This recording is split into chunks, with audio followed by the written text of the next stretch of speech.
ప్రస్తుతం big boss season 9 లో ఎప్పుడు ఏం జరుగుతుందనేది ఊహించడం కష్టంగా ఉంది, ముఖ్యంగా లైవ్ లో. ఇక అసలు విషయానికి వచ్చేస్తే రీతుకి అలాగే తనూజకి ఒక చిన్న గొడవ జరిగిన సంగతి తెలిసిందే. రీతుకి ఎక్కువ నోటు దురద కాబట్టి మాటలు వదిలేస్తూ ఉంటుంది.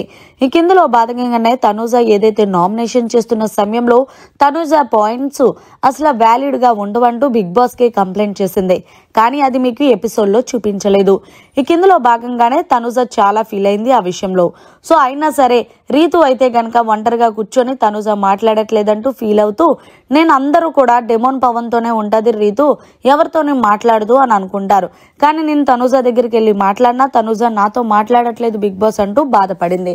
అయితే తనూజ రీతు ఒంటరిగా కూర్చొని అలా ఫీల్ అవుతుంటే మళ్ళీ తనూజని ఎక్కడ బ్యాడ్ అనుకుంటారో ఆడియన్స్ అని, ముఖ్యంగా రీతుతో తిరిగి మళ్ళీ రీతును వదిలేసింది అని అనుకుంటారనే ఇదిలోనే తనూజ మళ్ళీ రీతు దగ్గరికి వచ్చి మాట్లాడింది.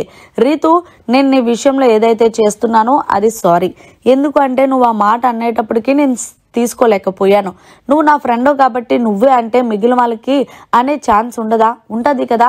సో అందుకే నేను అలా ఫీల్ అయ్యాను. సో నువ్వు నేను ఫ్రెండ్సే కదా అంటూ తనూజ అయితే మళ్ళీ రీతు దగ్గరికి వచ్చి తన తప్పు లేకపోయినా సరే మాట్లాడుతున్నప్పటికీ రీతు మాత్రం నాకు కొంచెం స్పేస్ కావాలి, నాకు నేనే సర్దుకొని వచ్చి మళ్ళీ మాట్లాడతానంటూ తొక్కలో బిల్డప్ ఇస్తుంది.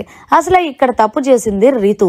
ఎందుకు అంటే గనక తనూజ నామినేషన్స్ పాయింట్ కరెక్ట్ గా ఉండవు అనే పాయింట్ రేస్ చేయడంపై. మరి మీరేమంటారు? ఈ వీడియోలో ఎవరిది తప్పు ఎవరిది ఒప్పు అనేది కమెంట్ చేయండి. ఇదంతా కూడా లైవ్ లో చోటు చేసుకుంది. మరిన్ని లేటెస్ట్ లైవ్ అప్డేట్స్ కోసం చూస్తూనే ఉండండి మీడియా కార్నర్.